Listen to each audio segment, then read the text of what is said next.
El sector del comercio y los servicios es uno de los más importantes generadores de empleo en el país. Miles de trabajadores pertenecen en Colombia a este sector.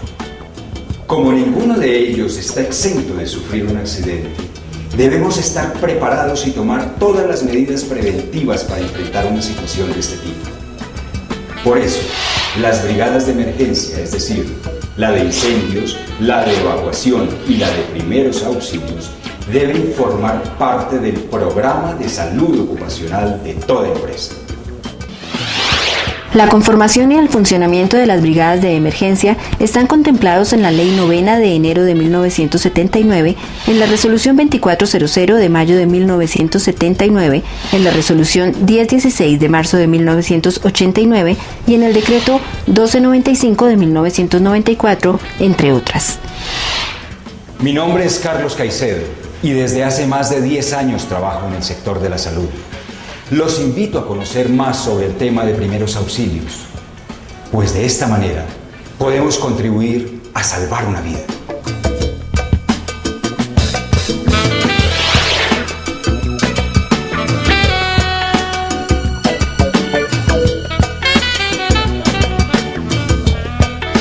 Los primeros auxilios son los cuidados inmediatos, adecuados y provisionales que se brindan a las víctimas de un accidente o enfermedad repentina en el sitio de trabajo hasta que se le asegure asistencia médica profesional. Los objetivos son conservar la vida, evitar complicaciones físicas y psicológicas, ayudar a la recuperación y asegurar el traslado de las víctimas a un centro asistencial. Recuerdo que hace algunos años, justamente en este lugar sucedió un accidente. Afortunadamente yo estaba cerca y logramos reaccionar prontamente. Julio, un empleado recién contratado, desconocía las medidas preventivas del manejo de cargas. Cuando intentó poner los libros sobre el anaquel, perdió el control y el peso de los libros le hizo perder el equilibrio. Julio cayó al piso y sobre él varios libros.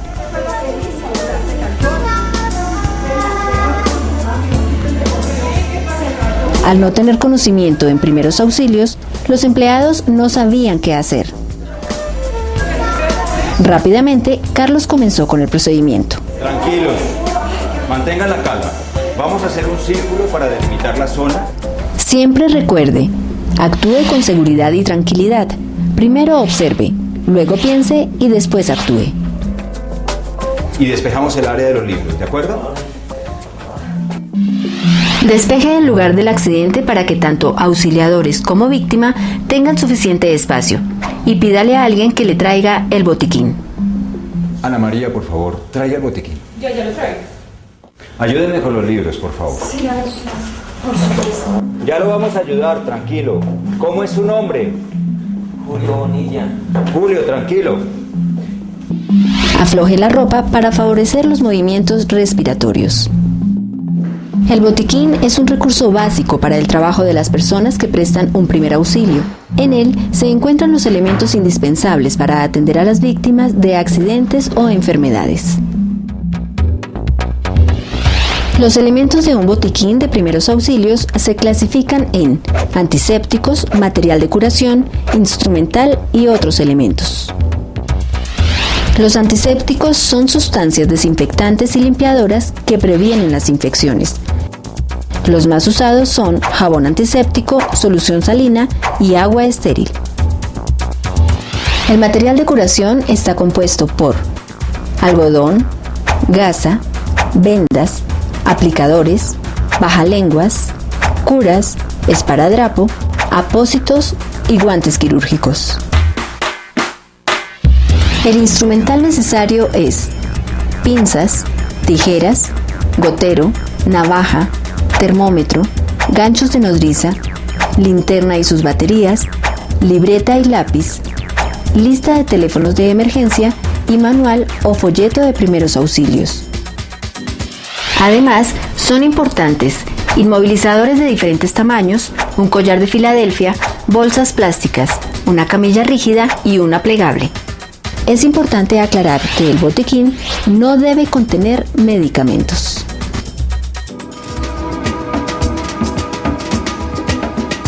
La valoración de la víctima debe hacerse desde la cabeza hasta los pies. Primero, ubique a la víctima en una posición adecuada y, en caso de vómito, voltéele la cabeza de medio lado seguida del cuerpo. ¿Dónde le duele? ¿Dónde le duele? La cabeza y el hombro. Tranquilo, ya le vamos a ayudar. La valoración del herido se inicia verificando la permeabilidad de la vía aérea y la identificación de los signos vitales: respiración, circulación, reacción pupilar, temperatura y presión arterial. En situaciones de emergencia, los signos vitales a valorar son solamente la respiración y el pulso.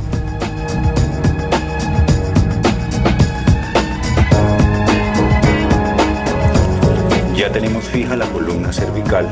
Continuamos verificando la respiración. La respiración es el intercambio gaseoso entre el organismo y la atmósfera. Para controlar la respiración, deben contarse los movimientos respiratorios, tomando la inspiración y la expiración como una respiración. Inicie el control de la respiración observando el tórax o el abdomen. Anote el número de respiraciones para verificar los cambios y dé estos datos cuando lleve a la víctima al centro asistencial. El número de respiraciones normales por minuto en niños de meses es de 30 a 40. En niños mayores de 6 años es de 20 a 30. En adultos de 16 a 20 y en los ancianos es de menos de 16 respiraciones por minuto. Sus respiraciones también se encuentran dentro de lo normal, marcaron 18 por minuto. El pulso es el número de veces que una arteria se dilata a causa de la contracción cardíaca. Para medirlo, se cuenta durante un minuto las veces que la pared arterial se dilata y el resultado es el número de las pulsaciones cardíacas. En primeros auxilios, los sitios donde se toma el pulso son en el cuello, pulso carotídeo; en la muñeca, pulso radial; en el brazo, pulso braquial; y en la ingle, pulso femoral. Tome el pulso palpando la arteria con los dedos índice, medio y anular. No lo haga con el pulgar porque este dedo tiene un pulso muy fuerte que no deja percibir el de la víctima con claridad. Controle las pulsaciones durante un minuto con un reloj con segundero para registrar las cifras y verificar los cambios. Tenga en cuenta que las cifras normales en los niños son de 130 a 140 pulsaciones por minuto, en los adultos entre 60 y 100. Y en los ancianos y deportistas es de 60 o menos pulsaciones por minuto. 80 pulsaciones, se encuentra dentro de lo normal. La presión arterial es la fuerza que ejerce la sangre sobre las paredes de las arterias cuando es expulsada por el corazón. Diástole es el movimiento por el cual el corazón recibe la sangre y sístole es el movimiento por el cual el corazón expulsa la sangre. Los valores que aparecen en esta tabla determinan si una persona tiene una presión arterial baja, normal o alta.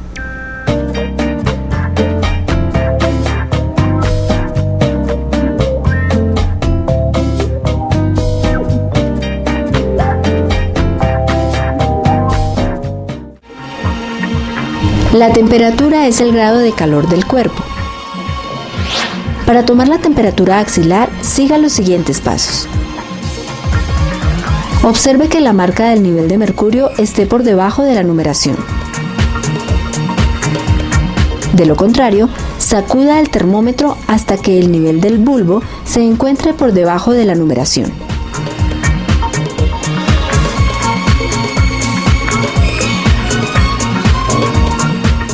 Después de un minuto, retire el termómetro de la axila sin tocar el bulbo de mercurio. Ubíquelo contra la luz natural y determine el nivel alcanzado por la línea de mercurio contrastado con el número que ésta indica. 36,5. ¿De 35 está bien o cuál Esta es una temperatura normal. 36.5 a 37. La fiebre es el aumento de la temperatura corporal por encima de los valores promedio. Por ejemplo, una temperatura de 39 grados centígrados es una fiebre moderada que hay que atender de manera inmediata. La reacción pupilar es el movimiento de contracción o dilatación que realiza la pupila al ser estimulada por la luz.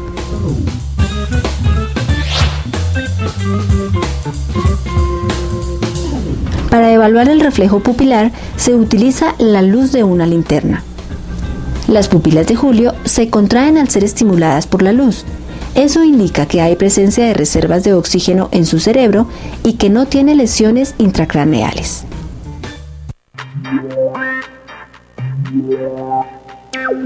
Cuando tenga que atender a un herido, hágalo teniendo en cuenta el orden de prioridad de acuerdo con los síntomas. Si sangran abundantemente o no presentan señales de vida, la prioridad de atención es mayor. Cuando hay quemaduras graves o síntomas de fractura, la prioridad es intermedia. Y en el caso de heridas leves, la prioridad es baja. Doctor, entonces no le pasó nada grave. No, afortunadamente no. Julio, ¿se siente mejor? Sí, doctor. Bien, Julio. Y cuidado con las normas de manejo de carga, ¿no? La valoración mostró que las consecuencias del accidente de Julio no fueron graves. Luego de unos minutos, Julio se recuperó y pudo continuar con su trabajo.